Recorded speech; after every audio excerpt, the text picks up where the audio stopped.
नमस्कार किसान भाइयों। किसान कल्याण हमारे यूट्यूब चैनल पर आप सभी का स्वागत है। किसान भाइयों, आज की वीडियो में चर्चा करेंगे फसलों पर हम जो उर्वरकों का छिड़काव करते हैं। छिड़काव तो फसलों पर बहुत सारे किए जाते हैं, लेकिन आज चर्चा करेंगे हम कौन से उर्वरकों का छिड़काव यदि किया जाए तो हमारी उपज बढ़ेगी, या यूँ कहें कि हमारी पैदावार में बढ़ोतरी होगी। किसान भाइयों, फसलें तिलहनी हो या दलहनी, यदि उसके दानों का साइज बड़ा होगा तभी उपज में बढ़ोतरी होती है। उपज में बढ़ोतरी के लिए हमें फसल की वो स्टेज, जिस स्टेज पर उर्वरकों का छिड़काव हमें करना चाहिए, और उर्वरकों का छिड़काव यदि हम फसलों पर करते हैं तो क्या वास्तव में हमारी फसलों की उपज पर इसका प्रभाव पड़ता है।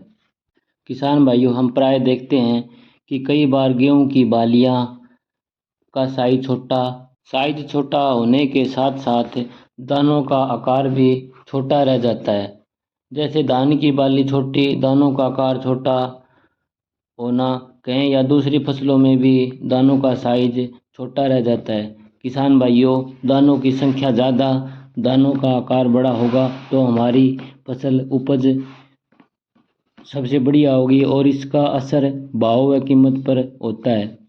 दाने चमकदार बड़े होंगे तभी हमें अच्छे भाव मिलते हैं। किसान भाइयों, फसलों में दाना बनता है, वो अपना भोजन पत्तियों से लेता है। पौधा जड़ों से भोजन लेकर पत्तियों तक पहुंचाता है। ये बात तो सभी किसान भाई अच्छी तरीके से जानते हैं या समझते हैं। जड़ों का काम भूमि से पोषक तत्वों को लेकर पत्तियों तक एवं तने तक पहुंचाना होता है, और पत्तियों के द्वारा लिए गए भोजन से ही ऊपर बालियां या दानों तक वह भोजन पोषक तत्व पहुंचते हैं। इन्हीं पोषक तत्वों के आधार पर ही दानों का साइज या बाली का साइज निर्भर करता है। पत्तियों में जो भोजन बना है वो बालियों में जाता है। भाइयों, फसलों में वैसे तो अलग अलग पोषक तत्वों की ज़रूरत होती है और अपनी अपनी भूमिका निभाते हैं, लेकिन मुख्यतः इनमें पोषक तत्व पोटेशियम का अहम रोल होता है। पत्तियां यदि बाली तक भोजन अच्छे से पहुंचाती है तो दानों का आकार एवं बाली दोनों का साइज बढ़िया होता है। पत्तियां यदि भोजन बाली तक कम पहुंचाती है तो दाने छोटे एवं बाली का साइज भी छोटा रह जाता है। किसान भाइयों, पोटेशियम यदि हमने ज़मीन में बढ़िया दिया है तो जड़ों से, तने एवं पत्तियों में अच्छे से जाकर सीधा दानों को मिलता है और दाने बड़े होते हैं। कई बार हमारी फसल तो अच्छी होती है लेकिन बालियां छोटी रह जाती है। बालियां छोटे रहने का कारण पोटाश ही मुख्य होता है। कई बार हम पोटाश नहीं डाल पाते हैं, तो ऐसी अवस्था में हमें क्या करना चाहिए। किसान भाइयों, हमें करना यह है कि हम इसका पर्णीय छिड़काव कर सकते हैं। पर्णीय छिड़काव का असर पत्तियों द्वारा सीधा पौधे को मिल जाता है। हमें पोटाश का छिड़काव ज़मीन में फूल आने की स्टेज पर नहीं करना चाहिए। फूल वाली अवस्था में पौधा की जड़ें उर्वरकों का अवशोषण नहीं कर पाती है, इसलिए खड़ी फसल में पोटाश का छिड़काव नहीं करना चाहिए।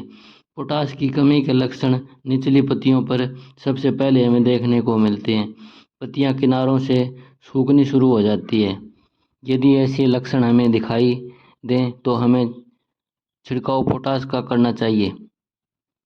ऐसे समय में हमें म्यूरेट ऑफ पोटाश, जिसे हम MOP कहते हैं, या SOP, जिसे हम SOP कहते हैं, इसका छिड़काव कर सकते हैं। दोनों ही वाटर सोल्यूबल है, पानी में घुल जाते हैं।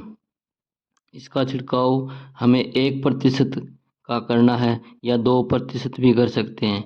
किसान भाइयों, 1% का मतलब 10 ग्राम MOP या SOP को 1 लीटर पानी में घोल दें तो यह 1% का घोल बन जाता है।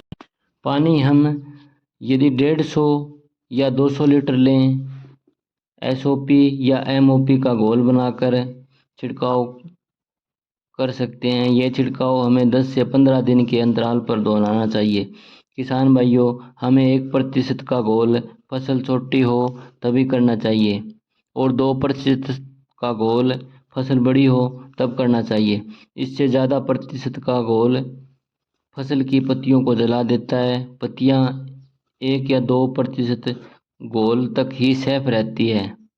तो आप अपनी फसल के अनुसार छिड़काव करें तो ये घोल का छिड़काव या स्प्रे किया जा सकता है। इससे निश्चित ही दानों का साइज बढ़ता है और उपज में बढ़ोतरी होती है, दाने चमकदार होंगे। किसान भाइयों, हम सिर्फ पोटाश से ही फसल की सभी खादों की पूर्ति नहीं करा सकते, इसलिए NPK खाद एक बहुत अच्छा विकल्प होता है। ये पोटाश वाले छिड़काव तभी हमें करने हैं जब हम पहले खाद नहीं दे सके या फिर पोटाश के डिफिशियंसी सिम्टम हमें दिखाई दे रहे हैं। इसका एक विकल्प 0050 भी है। इसमें सिर्फ 50% पोटाश ही होता है। ये थोड़ा महंगा आता है और SOP भी महंगा खाद होता है, इसलिए 0050 ले सकते हैं।